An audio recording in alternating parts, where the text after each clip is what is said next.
All right, welcome back to episode 7 of the Empowered AI podcast. Had something different planned today, but I guess we work, we move. It's turned into a solo pod, but there's a lot of things I can touch on. What I'm seeing within the AI space. We're now, what are we in now? June 2026. Well, what happened today? I guess the United States government actually just pulled Anthropic's latest model, Fable 5, off of the market. Anthropic released a statement today. They explained they didn't know this was coming at 5:23 p.m. their time. They got a letter from the United States government explaining to them that, they had to pull the model down for concerns. Haven't read too much into it, but that's just what I saw. I guess it's quite interesting because with the release of this model this week, it's shown kind of where we're heading within the AI space. Basically, what I'm seeing and what I'm finding, and based off what I'm reading, is you would have seen that Fable 5 has been released only for a short period of time. I think we've got until June 22nd. Number one, super expensive. So it will burn about 2 times the amount of tokens that Opus 4.8 burned. But also, again, we only get it till June 22nd. Then from there, it's going to be individually costed at the API price to be able to use. And it's quite interesting because a lot of conversations have gone on this week around frontier models like Anthropic, OpenAI, Google models, for example, that how long are we going to be able to have access to them? Is the, you could say, prime age of AI already coming to an end where are we entering a realm that the more you pay, the better model that you get? And you can imagine it's kind of been a pretty even playing field the last 12 months. But what a lot of people don't understand is these big companies like Anthropic and OpenAI, they're burning money. They can't support the token usage that we're using at the price they're giving it to us for, on that pro plan. I think it's 20 US or 33 Australian dollars per month. They can't keep up with that. Right now they're losing money. Why? Because, again, they're trying to get, you could say, the masses onto their tools. And that they're basically wanting us to become reliant on these tools, become familiar with these tools, so that as prices rise, our infrastructure is built on them. And that's something I've been thinking about at Empowered AI when I build for clients. And that's why I've kind of taken an approach where what we build at the end of the day, the agents and the automations, they're all built locally. So that knowledge layer, again, is built using markdown files mostly. And then, back-end JSON, it's all stored locally on the computer. So what I've been telling my clients is we've got this harness. Let's say right now it's Claude Code. You've got Codex. These are harnesses in the market. But we don't want to, let's say, become dependent on these harnesses. So that as prices rise, as newer models come out, we can move. And that's why I think it's so important to have some structure around this AI stuff. It's quite interesting because you scroll through Instagram and you see a lot of things through Instagram where majority of the marketing is surrounded around hype. This is like finding Bitcoin in 2008. This is like, I don't know, the craziest thing ever. I've replaced my entire marketing team. You see a lot of this, you could say, hype around these tools. And don't get me wrong, the capabilities that we have are actually crazy and insane. That blows me away every day, the things we're able to do. However, I always go back to structure because if you have a rocky foundation as a business, AI is only going to make your overall business even rockier. It's not going to help the core problems of a business. And that's what I'm finding is that when we're going in there and doing the consultations and learning about different businesses, I'm finding that sometimes the problem isn't even AI. A lot of the times it's leadership. It's information knowledge between departments. When we have, Department A and Department B, there's a breakdown between how those departments transfer information. Yes, we can then use AI to alleviate those stresses and alleviate those pain points, but the broader business understanding and strategy is what's going to help us crawl through this time of hype. Um, and I guess that's why you could say for 18 months I've been building out the human agent strategy model, because I thought it was quite important on where we were heading. That there's always going to be new releases, but how do we have structure? And you've seen it. 1 week it was OpenClaw. What was on your Instagram? My OpenClaw bot, my this bot, it's taking over everything. I made $1 million. Again, how do we make this applicable to our businesses? Strategy and structure. Identify the pain. AI is the same as any other service that you get into your business. For example, marketing. A lot of us out there, we pay for marketing services. Why? We've identified the pain point that we need, one, a brand. We need, two, possibly lead generation. These are important things that we need within the business. We've identified the problem. Now we're getting a solution. AI can help with those solutions, but AI is not the overall arching, you could say, goal of all of this. The goal is actually returning investment and business, you could say, growth. We don't want to just be automating for the sake of automating, and that's why the strategy and structure is important. Because I'll have a client come to me with a good idea. I'll say, James, I want to do X, Y, and Z. And I'll say to him, it's a good idea, but is it going to provide a return? And I guess that's a learning curve that I've had to take as well. Previously, when I started the business, it was, okay, great idea. I want to satisfy you as a client. I'm going to build it out. But now what I'm finding is there needs to be a level of due diligence to find out if that's an actual problem within the business before we even move forward. Because if you don't, sometimes you build things that don't get implemented. Sometimes you're going around in circles on things that's shiny, they're exciting, but they're not actually providing businesses value. And that's the core thesis at the end of the day. We need to be providing businesses value. So back to the original point where we started with this on these frontier models becoming more expensive and less accessible. It won't matter to majority of businesses if they have the structure in place. Governance around what models to use and when to use them is going to be important. Governance around when agents should run and when agents shouldn't run is going to be important. You can't just give people a bunch of Claude subscriptions and tell them to go, because now that's going to cost a lot of money. There needs to be structure. This is how our agents run. And this is when they don't run. There needs to be an organizational wide map to see how we're kind of breaking down each department and where agents are sliding in. That also does help with the shiny object syndrome that a lot of us have, because if we can visually see our businesses and see our departments, well, then we can understand, okay, we're solid over here. We've got these agents supporting this person. These are where our resources are going. If we don't have that view, well, guess what?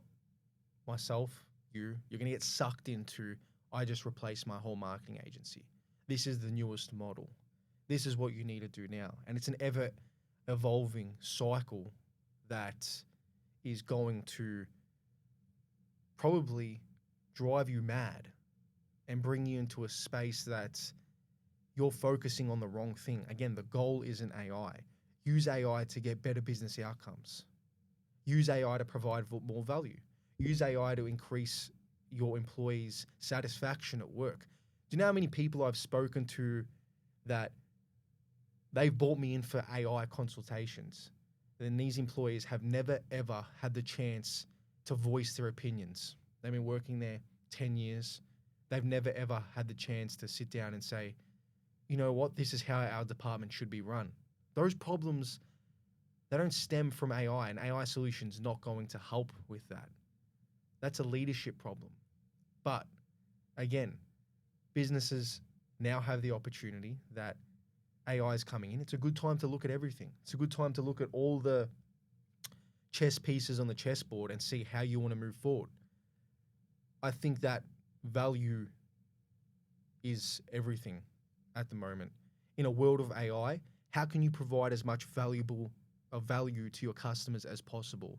Whether that's through extra customer touch points. We want to make sure that the human is in front of the human as much as possible, not in the back end work. Those human relationships, being able to, again, provide customers with extra touch points, provide them with extra levels of value, insights into the work that you're doing, insights into the products that you have, the quality control, whatever business that you're in, that's going to be huge. Because in a world of AI, when we can spin up websites in an hour, when we can start competing in business with a lower barrier of entry, you don't want these young players that come into the market to come and eat your food because you're stuck in your old ways. Personally, I wouldn't be able to run my business right now without the level of structure that I have and the AI support. I wouldn't. But that does allow me now to compete in a market that without AI I previously wouldn't have been able to. So imagine what that looks like for a lot of other different markets as well.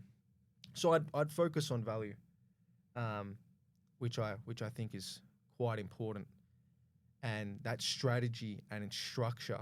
And I know you're probably thinking, James, you're pushing this because this is the product that you sell. You sell, strategy and structure. No, I'm just telling you the data. I'm just telling you what I've seen. I've been into the businesses. I've seen that from structure is when the best results come. Everyone is aligned. We can identify this is a problem within the business. This is how much we're losing. That is the return. Value. Everyone can see it. Instead of going around in circles about where you are in the market. So if you're a business right now who hasn't asked the AI question, I'd say get somebody in your corner. Just like you have somebody in your corner for tax and accounting purposes, just like you have somebody in your corner for legal purposes, just like you have somebody in your corner for marketing purposes, get somebody in your corner. There's good people out in the market. I've met a lot of them who provide a good service, who will help you understand this space, who will tell you at the end of each month what model you should be using, how your agent should be running, how you can get down token costs. The game is changing. This stuff right now is very accessible. It's very cheap. But into the future, when you've got 50 staff using tokens and agents running a majority of your business, if it's not done right, it can get expensive and outweigh a lot of that return on investment that you were hoping for in the first place. So I do think that's important as well. What else am I seeing in the market? Let me think. I'm seeing a lot of people at the moment as well probably ask the wrong question around AI. And what I mean by that is, again, it's asking the question of AI is going to fix a lot of your problems. Again, AI is not the end all be all. If you have business issues during your mapping process, you will find those issues. AI may be able to help with some of those. AI may not. But this is a good exercise to do. And that's why I tell everyone to go through department mapping, go through and speak to the key employees. What can we do better? How can we transfer information? That is a huge pitfall that I see. I see, if you can imagine a circle, you can imagine departments going around in circles. So, sales leads probably come in, go through fulfillment, onboarding, etc. And we've got our departments. It's the way our business runs. While a huge breakdown happens between, let's say, Department A and Department B. Always. That is what I'm seeing. Department A and Department B. Department B, Department C. Knowledge, information, and transfer between those departments always breaks down because this department likes to do things one way and this department likes to do things another way. So what happens is we've got information flowing that always breaks down. And you can imagine how much that slows down our process as a business. You know, a few extra days in onboarding, a few extra days in approval, a few extra days in sales and follow up. You're looking at thousands of hours lost between our departments and the information flow. So that's where I'm seeing a lot of breakdowns. I had a client recently who we found that I think it was out of 400 leads, 90 of them were never followed up. Probably an extra $200,000 in revenue sitting right there. And that's just information flowed between departments. The lead came in, others weren't notified. It's as simple as that.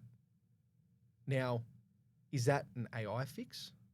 Possibly. We could possibly put in a system that notifies our other employees better or pings somebody to follow up. But a lot of the times, that's just a behavioral shift within the business to make sure that we're actually going ahead and following up those leads. Now, why do we find that? We did digging, we looked in the data, we went through strategy, we identified. Now the solution is clear because the problem has been found. Another huge thing, a lot of the reason why you could say AI may not work for your business goes back to change management. I met a really good person who actually found me through one of my TikToks, and he's been great in helping me understand change management within this sector and why businesses want to change or don't. So he's had me researching the ADKAR model: awareness, desire, knowledge, action, retention. So he's had me researching the ADKAR model. And it's been quite interesting because within the ADKAR model, you have different acronyms, so awareness, desire, knowledge, etc., that basically identify why people want to change. You need to have everyone within the business on the same part, on the same boat, on why they want to change. If you don't, you won't get a successful implementation when it comes to AI and systems, because the business has to go through an overhaul. You're going to have certain staff, certain employees where their roles shift and change. They may become augmented within their role. They may be reshifted into other areas where their time is reallocated. You may have older people within the overall business that don't want to change with AI. You may have younger people who are scared of AI taking their job. These are all real problems that I see within the workspace.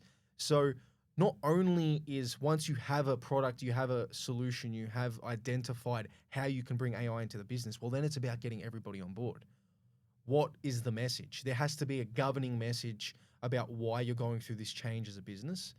And from there, you need to have somebody, a core team leader, somebody who's trusted within the business to lead that change. That's something else that I've seen is quite huge. Because if you don't, well, you end up going around in circles, and then fingers start getting pointed around why things aren't working. You don't have employee buy-in. You don't have manager buy-in. And from there, you end up back at square one if the change hasn't happened accordingly. So that's a huge one. And I'm very, very glad I came across this person, had conversations with them, because that's something I've been doubling down on when it comes to speaking with team leaders and founders of businesses, that is a core aspect on how businesses can change. And ideally, it's a strategy that you want to have before the implementation happens. Again, this AI thing is one piece of the puzzle. You've got a lot of different other pieces of the puzzle around AI to make this entire process work, if that makes sense. And that's basically what I'm finding and what I'm seeing as well. Another big one. If you're a business owner who has had a staff for a while, you've had, um, you could say, those key team members that are putting out fires and always got your back. And when they go away or they have a day off sick, it feels like you can feel it. Well, I'd say now's a perfect opportunity to start documenting that data. What started to blow my mind is the amount of businesses that have these people, and that if this person left, you're leaving, this person's leaving with 15, 20 years of knowledge, rich data, knowledge, understanding about their department or their sector within the business. That goes with them. It's not documented anywhere. And that's what I found. A lot of information's in people's heads, which is quite worrying. Um, so what I've been getting clients to do now, and what I think is quite important, and again, it's part of the human agent strategy. It's in there for a reason, is knowledge-based creation. Start getting employees, key team members to document their role, their processes, why they think the way that they do. I had a great conversation yesterday with a landscaper who he's running a pretty niche business, and we started speaking about how he wants to use he wants to build, let's say, a set of agents, but he wants the agents to represent his business in a way that he knows how his business works. I know that may not make sense, but let me break it down further. With the context, he wants the nuances for the agent to understand how he does things. If I log into ChatGPT right now and I say, well, quote me an automation, or quote me a consultancy. Well, how much context do you think ChatGPT has around the way I do things in Empowered AI? Quite little, not a lot at all. Whereas if I provide that context, and in his mind, if he provides that context, the breaks down of the way he quotes things, why he does this, that's industry experience. That's 10 years of knowledge. That's something at the moment that the AI doesn't have. And that's a huge competitive advantage that you should be building into your agents, is those nuances in your field, the things that you've seen over the years, why you do things, why people convert. Getting that data and context on paper or in a Word doc, and having that serve our agents is a huge unlock. People out there, you'd 100% know, with the Obsidian setups that we're currently building. I know a lot of people watching would probably have that set up. You've got your Claude, you've got your Claude MD, you've got your Global MD, and then you've got your sub agents and sub files underneath that. So when you ask a question, let's say it's build me a proposal, well, you're almost going through 3 layers of context before you actually get that kind of output. Now that's huge. That's a lot bigger than if I would just ask ChatGPT and it goes in and it comes out. So I'd say sit down with those people, and get them to jot the things that they do and why they do it. And that is built off the department mapping. So if you're mapping key employees' tasks, let's say they do this at 9 a.m., they do this and they do that and they do this. Well, why do they do that and how they do it? Okay, so this is the way they propose, and they quote this way because X, Y, and Z. That context is rich. It's going to help you guys with business decisions. It's going to help you with new onboarding. It's going to help you with if somebody leaves. It's crazy the amount you can do with this context now that you can query it. I'll give you another example. I've been building my own internal operating system now, coming up on 3 months.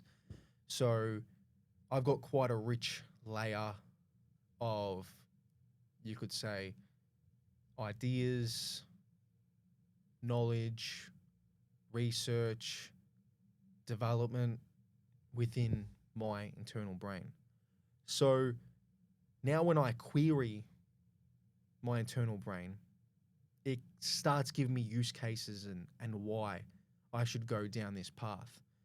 So for example, it would say, well, you quoted this at this and it was overblown by this, or you've done this, and this is where it worked and this is where it didn't work. So I've got things to reference off. And that's, at the end of the day, my moat is my understanding and my projects that I've worked on and the consultancies that I've done.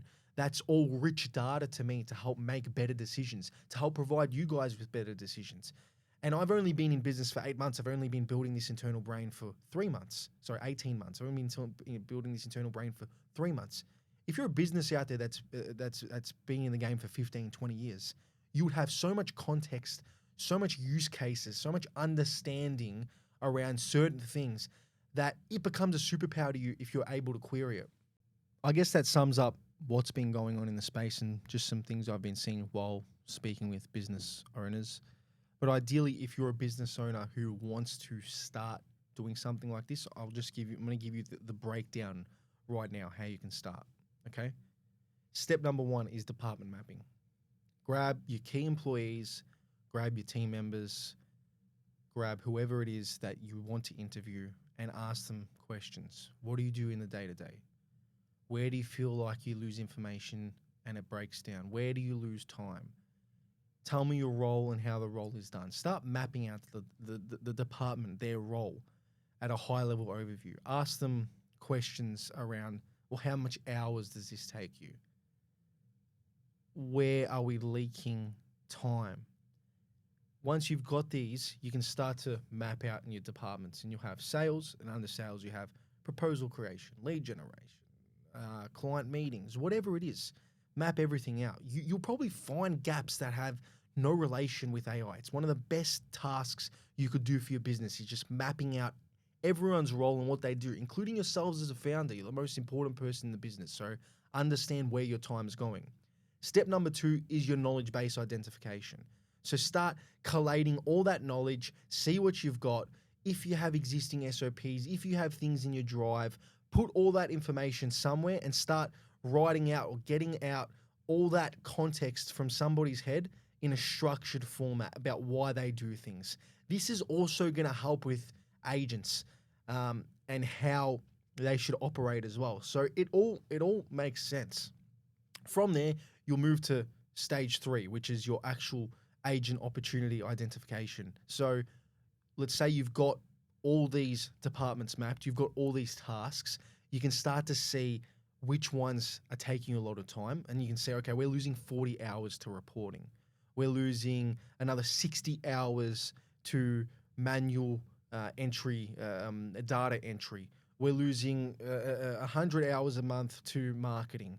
Okay, well, what can be automated within that, you could say, task? Once you've got that, you've got, okay, we can save 100 hours at $120 an hour. That's going to be the return on if we go through in building out a project or automation within this space. So you've mapped your departments, you've got context around how the agents are going to work, you've identified what's going to actually bring you guys a return and what you should start with. Then you ask yourself the question, okay, is the business ready to change? So that's your step 3.5. You start coming up with an idea around, okay, this is our tagline, this is why we're doing things, and here's how we can try and get people on board. Again, each person is going to tick in their own way. That's just human nature. Some want recognition. Some want a monetary gain. Some want to do less work. Whatever it is, you have to understand that and come up with a broader goal or tagline about why you're going through this change. So you've got your departments mapped, your knowledge base context is there, you're understanding what type of agent and opportunity you're going to move forward with, your business is ready to change. Create an organizational chart. That's your next step. So from there, map out everything that you've got, agents that you can build, employees, who's governing what, and that's a really good starting point for any business wanting to see how they can use AI. Sit down with your key team members, look at this organizational chart, look at where the hours are going, see, okay, if we could have support in this area, that'd be great. Then from there, look at development, look at testing, look at trying different tools, look at providing solutions, and make sure you measure the returns. See what the return's going to bring back for you as well. That's also important. See how you can optimize. If you want to put somebody full time within the organization onto this stuff, I think would be quite beneficial as well. And then from there, just grow and compound. And these operating systems, these tools that you build out, they're only going to get better with the more context that you provide. And the only way you're going to get that context is by trying things. That's where you learn the most. That's where you get that feedback loop that you can continually move forward and go ahead with. So if that's a starting point for any business as well that I'd say is quite important. But yeah, that's a breakdown on, I'd say, where we're at within AI space, what I'm seeing internally just with the clients that I've been working with, how you could get started today in organizing and strategizing around your own AI plan and why it's important. And yeah, I hope you guys found that beneficial. Short conversation today, but again, appreciate you guys watching the Empowered AI podcast. Thanks for joining. We'll see you on the next one.